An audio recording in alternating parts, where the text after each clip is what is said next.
የአዲስ አበባ ከተማ አስተዳደር አካባቢ ጥበቃ ባለስልጣን ከሚሰራቸው ስራዎች መካከል በከተማዋ ውስጥ የሚገኙ የማዕድን ቦታዎች መለየት እንዲሁም በዘርፉ ለሚሰማሩ አልሚዎች ፈቃድ መስጠት፣ ክትትልና ድጋፍ እንዲሁም ቁጥጥር ማድረግ ይገኝበታል። ኮንስትራክሽን ማዕድን ፈቃድ አሰጣጥ በአዲስ አበባ ደረጃ ያው ከከተማዋ መመስረት ጋር አብሮ ተያይዞ የመጣ ነገር ነው። ከተማዋ የተገነባችው በአብዛኛው በዚህ በአካባቢዋ በሚገኘው የኮንስትራክሽን ማዕድን ነው። ከዛ ጋር ተያይዞ ግን ያው አብሮ የሚያያዝ የጎንዮሽ ጉዳት ስላለው ማለትም የአካባቢው ላይ የሚያደርሰው ከፍተኛ ጉዳት ስለሚኖረው አብሮ አካባቢን ያገናዘበ ስራና ሪሶርሱንም ደግሞ በሚገባ ጥቅም ላይ ለማዋል ሲባል በአዲስ አበባ አካባቢ ጥበቃ ባለስልጣን ስር ሆኖ ስራው እንዲሰራ ተደርጓል። ከዚህ አኳያ በዚህ በአዲስ አበባ አካባቢ ጥበቃ ባለስልጣን በመንግስታዊም ሆነ በግል ድርጅቶች የሚቀርቡ ማልማት ለሚፈልጉ አካላት የተጠኑ ቦታዎችን የተለዩ ቦታዎችን በማሳየት ማንኛውም ይሄን ፈቃድ ለማውጣት የሚመጣ አካል ፈቃድ የመስጠት መሬቱ በአካባቢው በዙሪያው ላይ የሚገኝ ስለሆነ በዙሪያው በሚገኙ የመሬቱ ባለቤቶች አርሶ አደሮች በመከራየት መረጃ በማደራጀት በቦታው ላይ የኮንስትራክሽን ማዕድን ፈቃድ በመስጠት እና በመከታተል በመቆጣጠር ስራዎች ይሰራሉ ማለት ነው። በባለስልጣኑ የሚሰጡ የአልሚዎች የማዕድን የማውጣት ፈቃዶች አሉ። ፈቃድ ሲወስዱ የሚገባቸው ውሎች አሉ። በውላቸው መሰረት እየሰሩ ነው እየሰሩ አይደለም የሚለው የሚቆጣጠር የቁጥጥርና ክትትል ክፍል አለ። የቁጥጥርና ክትትል ክፍል ውስጥ ባለሙያዎች አሉ። በተሰጣቸው ፈቃድ መስራታቸው ያረጋግጣሉ፣ ድጋፍ ያደርጋሉ፣ ያግዛሉ። ከህግ አኳያ ከህግ ውጭ የሚሰሩ ካሉ ደግሞ አሰራሩን ተከትሎ እንዲጠየቁ የማድረግ ዋናው ግን አሰራርና ስርዓት ተከትሎ እንዲሰሩ የድጋፍ ክትትል የማውቃት ችግሮቹ ካሉ የመፍታት ስራ ነው የምንሰራ በዋነኝነት ማለት ነው። አዲስ አበባ ከተማ አስተዳደር አካባቢ ጥበቃ ብዙ ተልእኮዎች ናቸው ያሉን። ከነዚህ ተልእኮዎች ውስጥ አንዱ የኮንስትራክሽን ማዕድን ላይ የምንሰራው ስራ ነው። እንግዲህ የኮንስትራክሽን ማዕድን በዋናነት ለከተማችን አሁን ለደረሰችበት የልማት እንቅስቃሴ ለኮሪደርም ለወንዝ ዳርቻም ለሌሎችም ትልልቅ ሜጋ ፕሮጀክቶች ላይ በጣም ከፍተኛ ድርሻ እያደረገ ያለ ዘርፍ ነው። ስለዚህ ከማዕድን ጋር በተያያዘ ባለፈው ዓመት ትልቅ ስራ ሰርተናል ብንወስደው አንዱ ማዕድን ዘርፉን ማስተዳደር ነው። የኮንስትራክሽን ዘርፉን ማዕድን ዘርፍ ማስተዳደር ነው። ማስተዳደር ስንል ፍቃድ መስጠት አለ፣ ማደስ አለ፣ ቁጥጥር አለ፣ ክትትል አለ። የህግ ማዕቀፉ በፌዴራል ማዕድን ሚኒስቴር አዋጅና ደንብ መሰረት ነው የሚተዳደረው።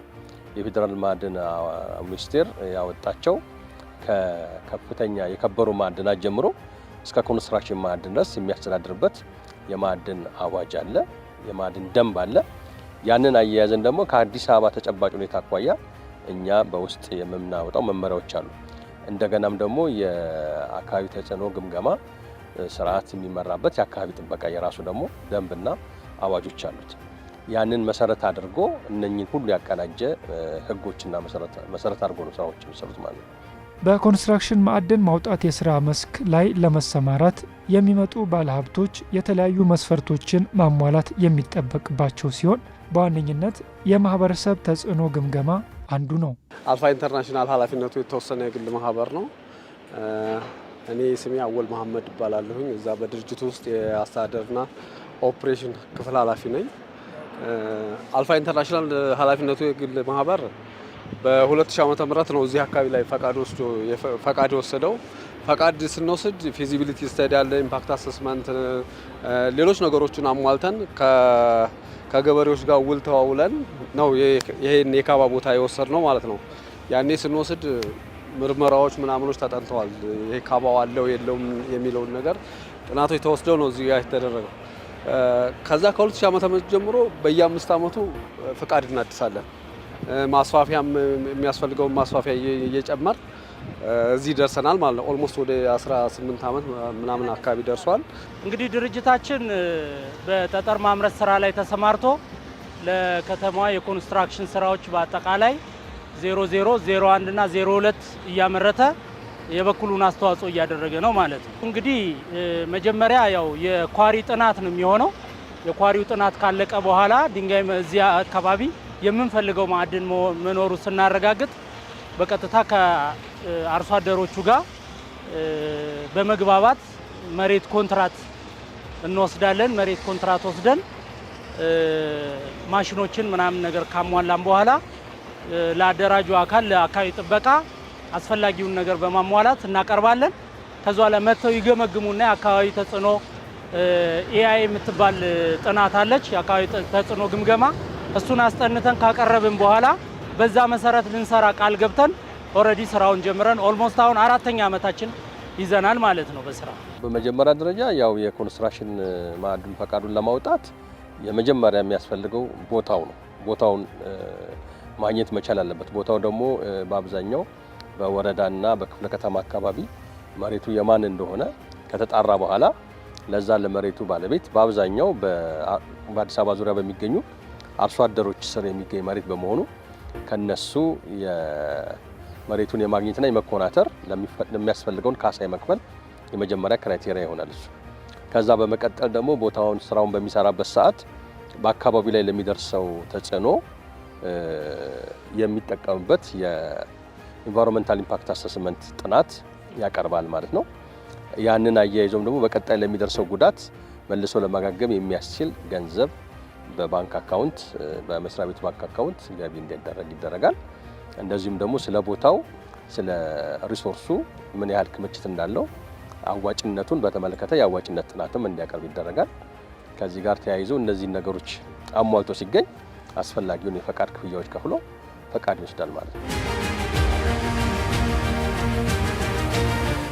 ከኮንስትራክሽን ማዕድን ማውጣቱ ጎን ለጎን በባለስልጣን መስሪያ ቤቱ እንዲሁም በባለሀብቱ የጋራ ትኩረት ተሰጥቶት ከሚሰራው ስራ መካከል የመልሶ ማልማት ተግባር ነው።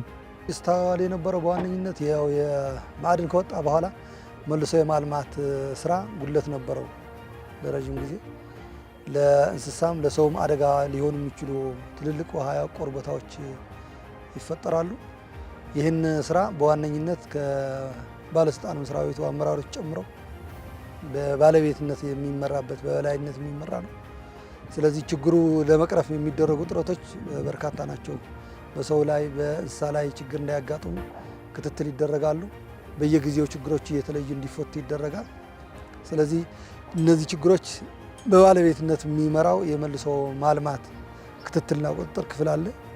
እሱን እያቀረበ ችግሮቹን እየፈታ ለመሄድ ነው ጥረት የሚደረገው። በዚህ ዓመት ወደ 30 ሄክታር የሚሆን በመልሶ ማልማት የለማ ቦታ አለ። አልሚዎች ወስደው ማዕድን ከወጣ በኋላ ክፍት የነበሩ ቦታዎች እንዲለሙ የማድረግ ስራ እየተሰራ ነው ያለው ማለት ነው። ይህን በየጊዜው ለውጥ እያመጣ ነው እየሄደ ያለው። አልሚዎቹ ማዕድን የወጣበት ቦታ ከስር ከስር እንዲያለሙ በውላቸው መሰረት እንዲሰሩ የማድረግ ስራ እየተሰራ ነው እየተሄደ ያለው። እኛ ጋር ጉዳት የለም። ለምን መሰለህ? ያኔ አፈር ተሞልቶ ማነው አፈሩ ካባው ከተነሳ በኋላ ጉድጓድ ይሆናል። ያንን ጉድጓድ ባለሀብቱም ትቶ ሊሄድ ይችላል። የሚቆጣጠሩም አካል ከሌለ ሳይሞላ ይሄድ ነበረ። ግን አሁን ከካባው ባልተናነሰ ያ ቦታ ተፈላጊ ቦታ ነው። ለምን አፈር በውድ ዋጋ ነው የሚደፋው። አንድ ቢያጆ እስከ 1000 ብር ምናምን ነገር ይደፋል። ያንን ራሳቸው ወጣቶቹ ባለመሬቶቹ ይመጡና ያን ቦታ ይዘው አፈር ይደፉበታል። ስለዚህ ያ ነገር እንደዛ አይነት አደጋ ሀፕን የሚሆንበት እንትንም የለም ቀርቷል። በዛ ምክንያት ያው ስላቆመ አሁን ጉድጓድ የሚባል ነገር የለም። እንደዚህ የምታያቸው ውሃዎች አሁን በ3 ቀን በ2 ቀን ይደርቃሉ። ይሄ ምንድነው? ቶሎ ድንጋዩን አንስተህ ቶሎ አውጥተህ ካባውን ካወጣ በኋላ ቶሎ ነው የሚሞላው አፈር። ስለዚህ ጎን ለጎን ፍቃድ እየሰጠን ማዕድኑን እያስተዳደር እዛው ደግሞ አልሚዎቹ የመልሶ ማልማት ስራ መስራት አለባቸው።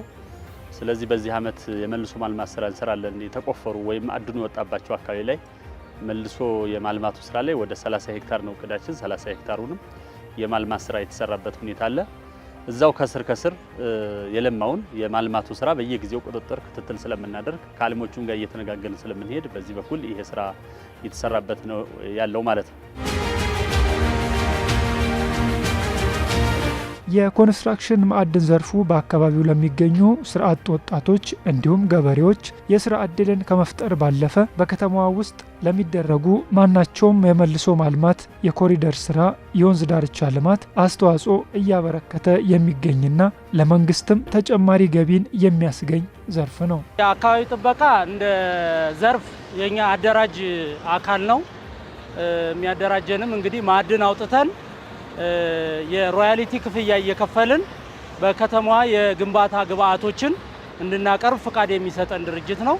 ዞሮ ዞሮ እኛም ደግሞ አካባቢ ጥበቃ ጋር በመተባበር የተለያዩ ስራዎችን በበጎ አድራጎትም ይሁን ከኛም የሚጠበቁ የዚህ የሮያሊቲ ክፍያዎችን በመክፈል የግንባታ ግብአቶችን በማውጣት በከተማዋ ላይ የግንባታው ዘርፍ ላይ የበኩላችን አስተዋጽኦ እያደረግን አካባቢ ጥበቃ ጋር ያለ ምንድነው ሮያሊቲ እንወስዳለን። ሮያሊቲ ወስደን ከዚህ ከምናመርተው ምርት ከዛ ከሽያጩ ላይ 3% እንከፍላለን። ከባት በኋላ ማለት ነው። ከባት በኋላ ያለውን ነገር 3% ቆርጠን ለአካባቢ ጥበቃ እናስገባለን። በየወሩ ሪፖርት ይጠይቁናል። እነሱም ደግሞ እየመጡ እንደዚህ በወርም ሆነ በምናምንም እየመጡ ይጠይቁናል። እንደገና ደግሞ እነሱ ክትትል ያደርጋሉ። ኃላፊነታቸው ምንድነው?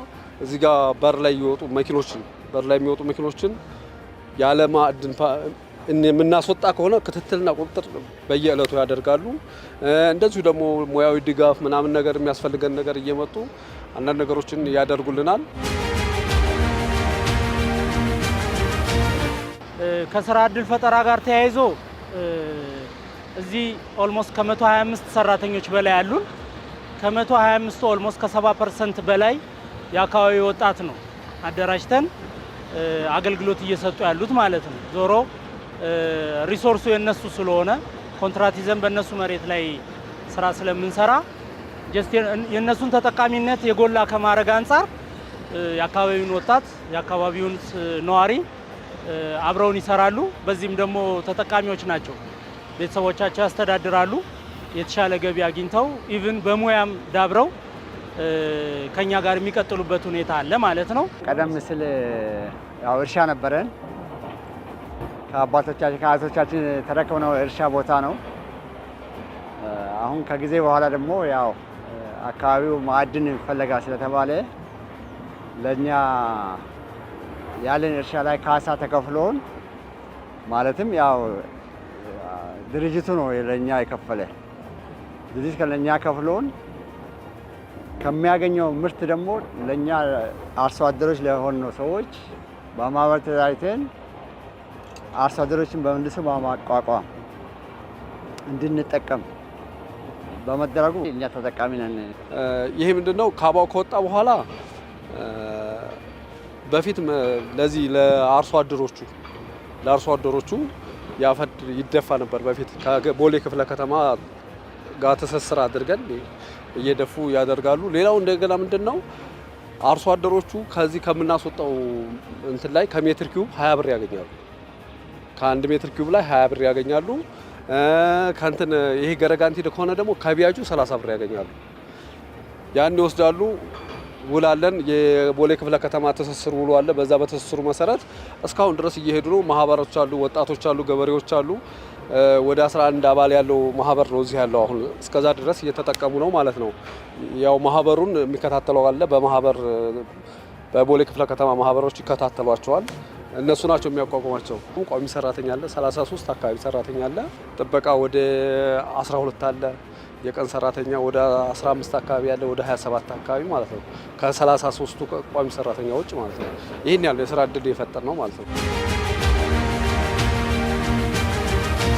ማንኛውም ያው ገቢ የሚሰበስብ በህጋዊ መንገድ በገቢ መሰብሰብ ደረጃ የተቋቋመ ገቢዎች ነው እና በገቢዎች በኩል ነው ገቢ የሚገባው ገንዘብ የሚሰበሰበው። ይሄኛው ግን ሮያሊቲ ማለት የማዕድን ሀብት የህዝብ ሀብት ነው፣ የመንግስት ሀብት ነው። ይህንን የመንግስት ሀብትና የህዝብ ሀብት ተጠቃሚ ሆኖ የሚመጣ አካል ከሸጦ ከትርፉ ሳይሆን ከዋናው ሲመረት ከተመረተበት ዋጋ ለመሸጥ ከተሰባለበት ዋጋ መንግስት 3% ድርሻ አለው። ድርሻውን ነው ያንን ድርሻ ነው። አሁን ይሄ ታክስ የሚባለው መጨረሻ ላይ ከሚሸጠው ከሚያተርፈው ትርፍ የሚገባ ገቢ ነው። ይሄ በገቢዎች ሚኒስቴር በህጋዊ መንገድ የሚተዳደር ነው። ከዛ ውጭ ግን መንግስት እነዚህን ምርቶች የህዝብ ሀብት ስለሆኑ የመንግስት ሀብት ስለሆነ ማዕድን ከዚህ ከተፈጥሮ ሀብት የሚገኝ ነገር መንግስት ድርሻዬ ብሎ የሚያስቀምጠው ሮያሊቲ አለ። ሮያሊቲ ፐርሰንቱ ሊለያይ ይችላል።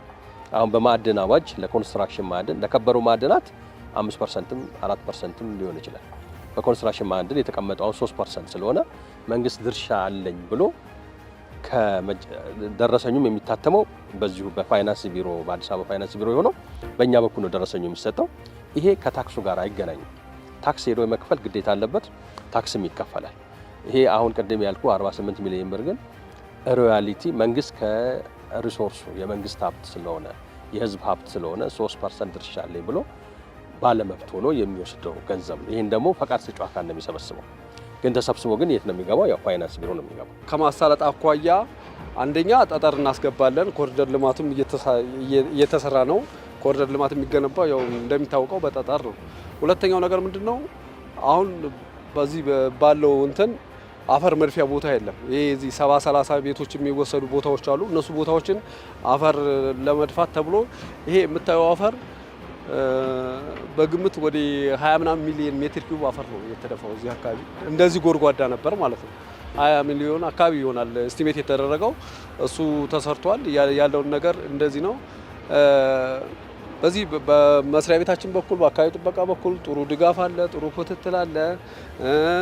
ያለውን ነገር ምን ያህል እንደተሰራ ምናምን ነገር ይከታተሉናል። እኛም ደግሞ እንደዚህ ተያይዘን ነው እየሰራን ያለ ነው ማለት ነው። የኛ ድርጅት 24 ሰዓት ነው ስራ የሚሰራው።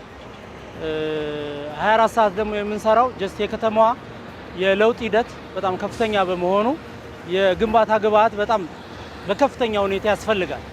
ስለዚህ ያንን ከማሟላት አንጻር በከተማ ውስጥ ትልቁ የጠጠር አቅርቦት አገልግሎት ስራ የምንሰራው እኛ ስለሆንን ቀንም ሌሊትም በተለያየ ሽፍት በ3 ሽፍት አድርገን ሰራተኞቻችንን እናሰራለን።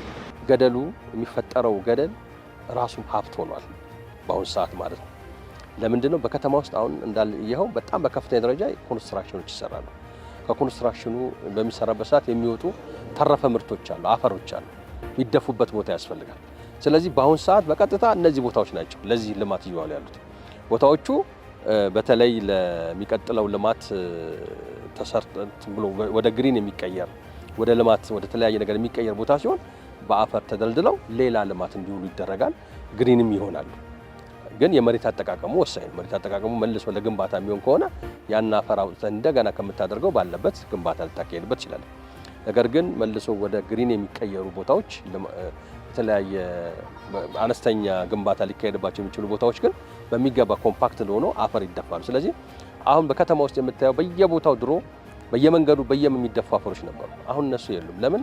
በቅርብ ርቀት እነዚህ ገደሎች እየሄዱ እዛ ቦታ ላይ ይደፋሉ። መደፋት ብቻ አይደለም፣ በአካባቢ ወጣቶች ተደራጅተው ያንን ቦታ ይህን አፈር በማስደፋት የሚያገኙት ገቢም አለ። እነዚህ ሲደረጉ አጥር ታጥሮ በደንብ ተጠብቆ መሆን አለበት እና ለብዙ አቅጣጫዎች እየዋለ ያለ ስራ ነው። በጣም እንደዚህ ክትትል ባታደርግበት ስራው በጣም ከባድ ነው። በከተማ ውስጥ የሚከናወን ስለሆነ ብዙ ጉዳት ሊያደርስ ይችላል። ስለዚህ እንደዚህ ርብርብ እየተደረገ ነው ስራው እየተሰራ ያለው። ከተማችን በሁሉም መንገድ በለውጥ ላይ ነው ያለችው። ትልልቅ ስራ እየሰራች ነው። 724 እየሰራች ነው። ይሄ ሁሉ ከተማችን ላይ እየተሰራ ያሉ የወንዝ ዳርቻ ኮሪደር በሙሉ የኮንስትራክሽን ማዕድን ያስፈልጋቸዋል ወይም ኳሪ ያስፈልጋቸዋል። ስለዚህ በ2017 በጀት ዓመት በጥቅሉ ወደ 4.6 ሚሊዮን ሜትር ኪዩብ የኮንስትራክሽን ማዕድን እዚህ ከተማው ልማት ላይ እንዲውል ተደርጓል። ስለዚህ ይሄ በመሆኑ 724 ኮሪደሩም ወንዙም ሌሎችም ስራዎች ላይ እንዳይቆሙ ከፍተኛ የሆነ አስተዋጽኦ ነው ያደረገው። ይሄ ዘንድሮም አጠናክረን የምንቀጥልበት ነው ሁኔታ ነው ያለው። ሁለተኛው ሮያሊቲ፣ ከዚህ ደግሞ ገቢ መሰብሰብ አለብን። እያንዳንዱ አምራች በታክስ የሚከፍለው ግብር እንደተጠበቀ ሆኖ የሮያሊቲ ክፍያ ደግሞ 3% ካመረተው ላይ ለአካባቢ ጥበቃ ባለስልጣን የራሱ የሆነ ለመንግስት ገቢ ያደርጋል። ስለዚህ ወደ 48 ሚሊዮን አካባቢ የሚጠጋ ሮያሊቲ ፊ የተደረገበት ወይም የተሰበሰበበት እንደነበረ ነው ያየ ነው።